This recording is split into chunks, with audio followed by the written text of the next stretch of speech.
12 essential insights for emotional sobriety. I believe that this is going to be a definitive work in terms of defining emotional sobriety and laying out a path to achieve it. If you're stuck in recovery, or if you want to take the next step in your recovery, please read my book.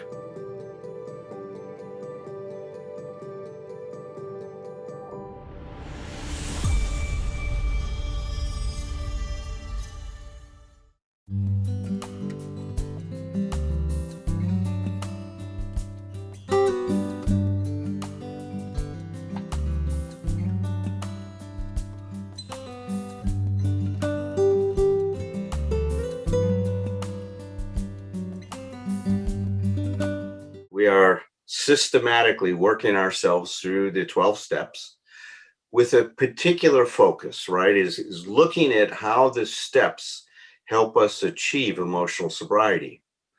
Now, I think, unfortunately, it's not recognized that Bill said in the 12 and 12 that if we practice these principles in our daily affairs, that we and those about us begin to achieve emotional sobriety. So the express purpose, the goal, if you will, of working the steps is to achieve emotional sobriety. And I think there's a very important reason why that's the case, is because, you know, none of us really learned enough in terms of how to deal with life as it is.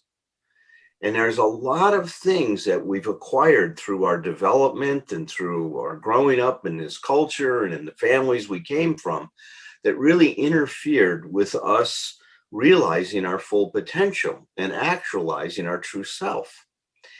And in many ways, we can think of the steps as a corrective emotional experience, is that we are now learning to grow up and to grow ourselves so that we can take care of ourselves.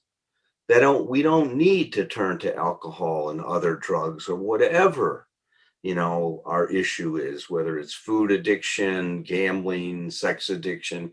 We don't need to turn to those things to find a way to be in this world and to be okay, because all of those solutions came with a big price. The price of emotional sobriety is emotional freedom. We do have to give things up. And that's what we've been talking about. In step 6, we became ready, right? We're entirely ready to have our shortcomings removed. And now we humbly ask him to remove our shortcomings in step 7. This step is about humility. This step is about letting go. We talked about step 6 as being the pivot step. This is the step now where we're letting things go and we're trying to continue to develop an attitude towards life, towards ourselves, towards our relationship with our fellows that's going to result in freedom. That's going to result in us being able, at the end of the day, to have self-respect, feel good about ourselves, to not be in conflict. I love what Herb Kagan says, is to not be at odds with reality. So when I'm like this with reality, I'm always in conflict. And what we're trying to do is get aligned with reality. And I think that's very important.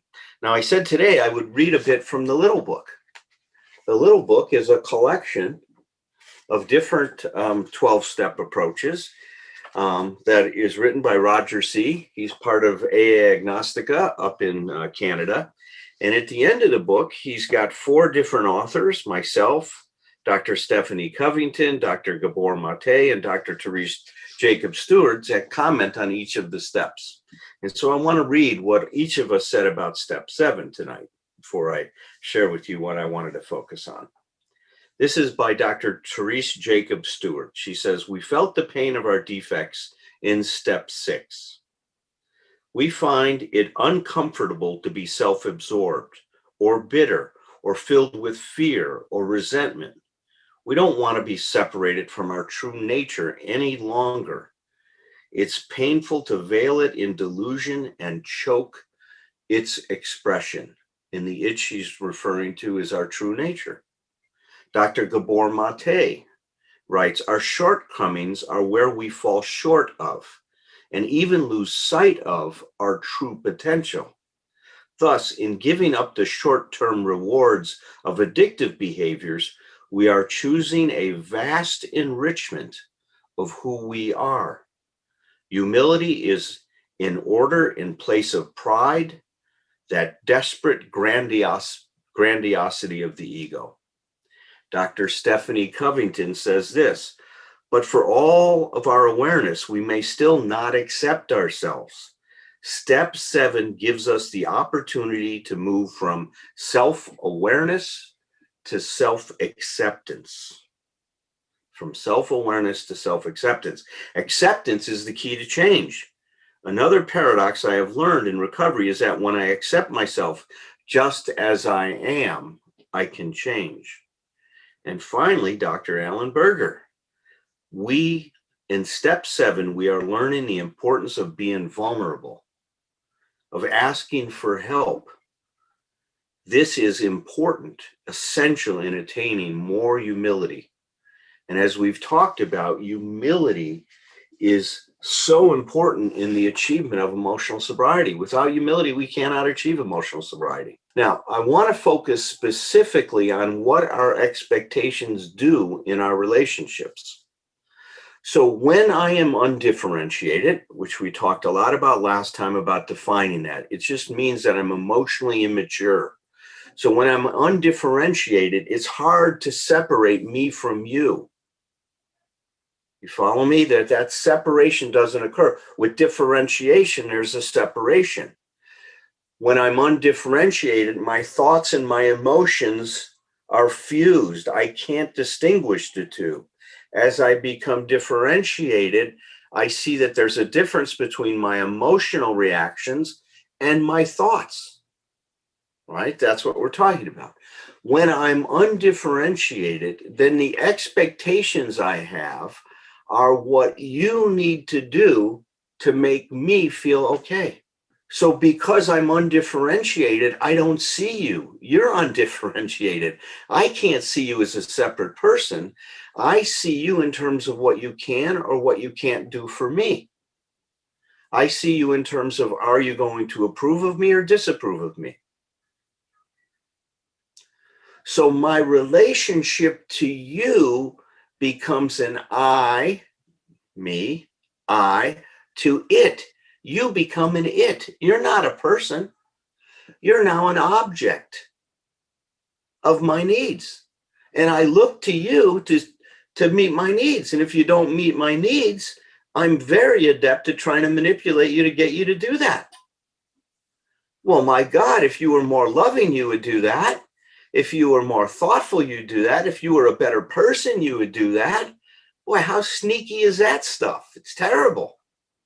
You know, and here I think I'm being all righteous when I'm being a scoundrel. My God, you know, I'm not respecting you.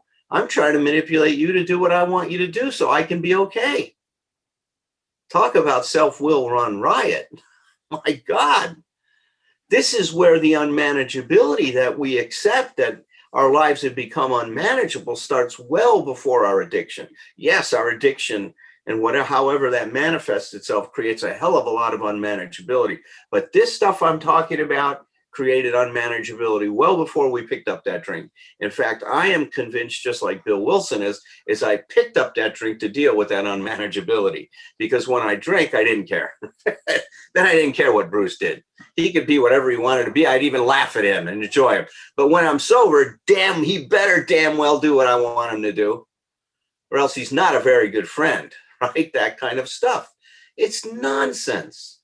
So in this step, we start letting go of these things, these demands that we make on other people. So remember the process that I described before, right? The process is we start with our emotional dependency, our undifferentiation.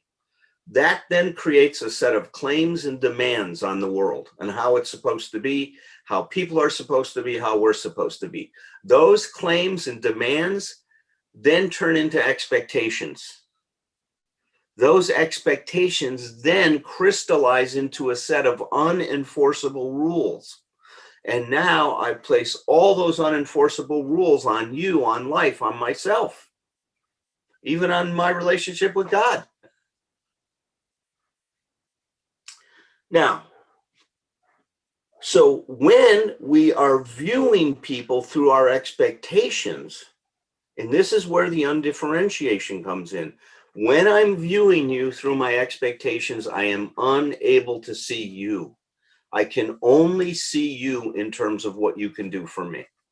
And I cannot emphasize this enough, is we do not see each other when we're undifferentiated. I do not see you. I see my expectations, and I see whether or not you're going to meet them. And so I'm so focused on, am I going to get your approval or disapproval? Because my God, if I get your disapproval, I don't think I can handle it. If you reject me, oh my God, what am I going to do? Now, if we take that lens off, and I really want you to think about this, is that one lens is the lens of being undifferentiated.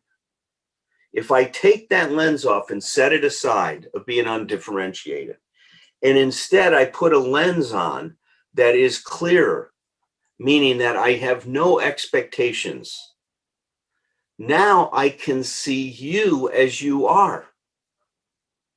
When I have the lens on and I'm undifferentiated, then what you do, I take personally. Because of course it's about me. It's all about my personal importance. When I take that lens off, I don't take what you're doing personally anymore. Now, instead of seeing you as an it, you are a subject in my life. You are a person. You are a thou. You're no longer an it.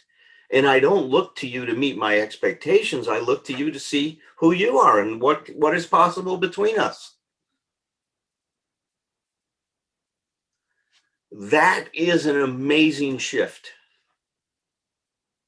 And each one of us has probably had moments like that when we've had no expectations.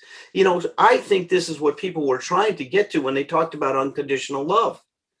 They were talking about being differentiated enough, being mature enough. Because unconditional love, to me, I translate now to me, just no expectations. You know, you do what you want to do. I do what I want to do. I appreciate it or I don't appreciate it. It's fine. You know, we can still be okay. We don't have to live up to each other's expectations.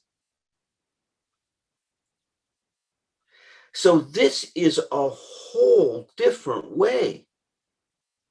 So we see someone as they are, not as who we think we need them to be. Let me say that again. When we become differentiated, or as we achieve emotional sobriety, we see people in our life as they are, not as we think we need them to be. When that happens, then you are able to truly respect the differences between you and your partner. We talk about respecting differences and how important it is in relationships, and it rarely happens. And that's not because we don't understand. It's like what Bill said. We've got this idea about hewing to right principles, but we just don't know how to integrate these ideas into our life, because we can't integrate them until we let go of these expectations. When I let go of them, then I can start to see you. Then I can see your differences. And you don't have to agree with me. I can still respect and appreciate who you are. I only want you to agree with me if I think somehow in our agreement that somehow gives something to me that I think I need. Meaning that somehow I'll feel closer to you if you do what I want you to do, or if you think similar to me. See, that's the other thing with this undifferentiation. We expect other people to think the same way we think about things. That's the undifferentiation. And intimacy then becomes, is there this fusion? And that's not intimacy. That's undifferentiation. Intimacy cannot occur unless there's this separateness, this I to thou relationship. There's a great book written by Robert Johnson, and he talks about what happens in romantic relationships. And he says, it's amazing. He says, when we fall in love with someone, we don't fall in love with them. we fall in love with our fantasy of who we think they are. And our fantasy is always infused with our deepest desires. If they could only be this way, then I will be fine the rest of my life. It's the Cinderella story all over again. They're holding my glass slipper. You know, they're going to be my prince. I'll kiss the frog. But it's a frog. It's not a prince. And it's okay. It doesn't have to be. See, that's the good news in terms of emotional sobriety. As Byron Katie says, you don't have to go to India to find a guru to help you become more mature and to become wiser. They say, just go in your living room. He or she is sitting there. That's all you need. Just go in your living room. They're sitting there. The trouble they're causing you, the issues you're having with them, if you approach those issues with the right kind of mindset, meaning the right inquiries, you will grow yourself. And you will grow yourself in some amazing ways.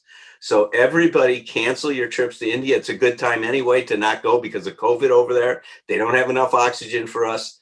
So stay home, go in your living room, talk to your partner or a friend that you're having trouble with, and that's your guru. You don't need anyone else. All right, so that's all I want to say about step 7 tonight. I will now turn this over to if he's made it back, I'm back. Thom. I'm here. And I told everybody it wasn't a pond tonight. It was the internet, but Roger Andes was backing you up. So we'll let Roger say a few things tonight as well. All right. I would love having two people having my back. It's, yeah, I wanted everybody to know I'm not falling in a pond. Also, there's no frog in Cinderella. I mean, it's like did I mix metaphors again? Oh my God, you get all your stories mixed up. You know, it's like it's the frog and the princess, isn't it? I don't know. I'm not even going to try to get. I just end up more confused. Well. I think I want to do something briefly. Now, my wife always tells me that before I speak, I always say, I'm going to say 2 things and then I just start talking. So it's like, apparently that's how that works. So I'm going to say 2 things here. And I want to represent, first of all, Alan, the more I hear you talk about yourself before sobriety, God, you were an asshole. It's like, I was an asshole, but we were different brands of assholes. It's like I was a lot sneakier asshole, I think, than you were, and I was a lot more covert asshole. Yeah, I was the overt asshole. There's no question. Yeah, no, and you and I would have been a horrible match, because what I want to talk about is how when our expectations are not met, when these unenforceable rules are not reached, that we don't. For me, I'll speak in the first person because it's easiest. So if you let me down, if you come up short for me, it is not. I wrote a couple of notes as Alan was talking. It's not that if you were more loving, then I would be okay. It not that at all, because this is where arrogance for Alan comes to negative arrogance for me. So this turns for me inside with my friend, the should monster in my head, it is not if you were more loving, it is if I were more lovable. So I immediately, even though I have the same rule, the exact same rule that you're supposed to, a person should respond to me in a certain way for me to be okay. I do not think of it. I do not process it as you coming up short. It is always me. It is, no matter what it is, I am the piece of shit the world revolves around. It's like it comes back to me, and it's always me coming up short. I don't criticize you. I don't attack you. I condemn myself. And it comes in the form of validation. It comes in the form of what I've always referred to clients I work with me who have this similar thing that I had, is the big "I told you so" inside. After a while, these condemning voices, they no longer have to be detailed and speak. They just sit there and look at you, do that. And we go, it's like just one more piece of evidence, because Alan came up short. He disappointed me. So it just goes to show that I'm not worth a shit at all. And that's my worthlessness gets validated with that. But I want to, the point I'm making here is it's the exact same process that Alan's talking about. It's simply, I'm not focused outside. And it's like, I don't see, and he says you turn to an it, you're just there to help him. Same thing. I don't see you at all because I become so self-absorbed. One of the things that was really scary for me when a therapist pointed out to me early on about my self-condemnation and my self-pity and all my wonderful what I thought was humility, which of course had nothing to do with humility. It was negative arrogance. Is said, "Oh my God, you're so self-absorbed," and I thought people like Alan were self-absorbed. It's like, no, Alan's self-absorbed. It's like, but no, nope, because guess what? I watch that in my daily practice. If I fall back into any version of that in my life, then I realize that I become self-absorbed, and my wife is going to end up paying the price for that. She, and I married somebody. Talk about a good guru. I married somebody who is well, she's fucking kryptonite to pouting. If anybody is a pouter, I mean, pouting is an art form, and it's like it has to do with sighing and facial expressions and some sounds you make with your breath. But Dee Dee, I'll just tell this real quick. Early in our relationship, Dee Dee came to me one time and she said, "Are you pouting?" And she didn't ask it with attitude. She wasn't looking for a fight. She was just asking for information. Now, anybody who is a pouter here who's listening to me knows this problem. If you just say, "Are you pouting?" Now, I only have two choices. One is I can either say no, which is it's too much. Or I can just say, yes, I am. But in order to do that, I have to come all the way out of the pout. And you can't get back in once you come out. So I just had to make a decision that with my wife, I just had to stop pouting. So I'm free and clear and sober from pouting for many, many years now. But the self-absorption can still come in different ways. We have to be careful about that. And and just know that it's not always the connection, the criticism of the other person for coming up short, because you and everybody here knows who they are. And I'm not saying we don't have both, we can do both. But if it always comes back to proving what a piece of shit I am, that has nothing to do with humility. Humility is the meeting ground where I am neither better nor worse than you or anybody else, and that's the hardest part. That's even the hard part for people like Alan when the defense and coping mechanism is arrogance. Once you get down into that, of course, what's underneath that, feeling like shit about yourself. So we finally get down to that. And what you have to know is the hardest thing in the world to know. One of the harder things for me to do was to realize I said this about deservingness. It's not I deserve things because I'm a wonderful guy and I'm an award-winning recovering guy. I deserve this as much as the next guy. If I would say to any one of you, you deserve this, then I have to be able to say it to myself, because we have so much more in common than we are different. And that's where humility is. It's great, Thom. I love that you brought that in. My mentor, Dr. Kempler, used to call that the Northern European style. So what he would say is that the Southern European, like the guy, people from Italy, right? Which is, my mom's Italian, right? So, so if a guy comes up to you and says, "Hey, God, that shirt you're wearing, it's not a very good shirt." So the guy from Italy is going to go, "You're talking about my shirt. Look at your shirt. What are you talking about?" The guy from Scandinavia, from Northern Europe, is going to say, "Oh God, this isn't a very good shirt, is it?" They turn it on themselves, just like you said. Now, what I also have seen, it's very interesting. Underneath that, and you picked it up when you said underneath the arrogance is also the negative arrogance. Yeah. And underneath you have an extra layer, is what you have. But I think underneath everybody with negative arrogance, and this is harder for those folks to admit, is the arrogance. Oh yeah. It's like those two sides of the coin are always there. It's just which one did we emphasize? That's exactly right. That's exactly right. That's very similar to how if somebody leads with fear, Yes. I say that everybody has certain feelings they're more comfortable with: fear, sadness, sometimes. But if you lead with fear, but you're really uncomfortable with anger, then what you got to do with that person is get underneath the fear and find the anger. If you have somebody who leads with anger, what you're going to do is get under the anger and find the fear. They're both legitimate feelings. Yes. But they're in different orders. And I never thought about the arrogance in that way, but you're absolutely right. Right. It's just that I love it.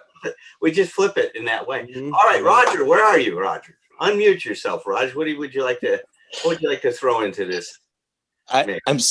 Well, Thom, I really want to thank you for what you shared, because after Alan shared and you started to share, I'm going like, yeah, which mode am I in more of the time, where I'm being, denigrating and dismissing myself, or I'm denigrating and dismissing the other person. And what I'm aware of is I go back and forth a lot. You have range. You have range. I have range. So very good. Very good. Not to seem non-humble or proud, but I have range. Okay, I have range. I can make myself and others miserable. Both. All right. It's not at the same time. That's one or the other. That is an achievement.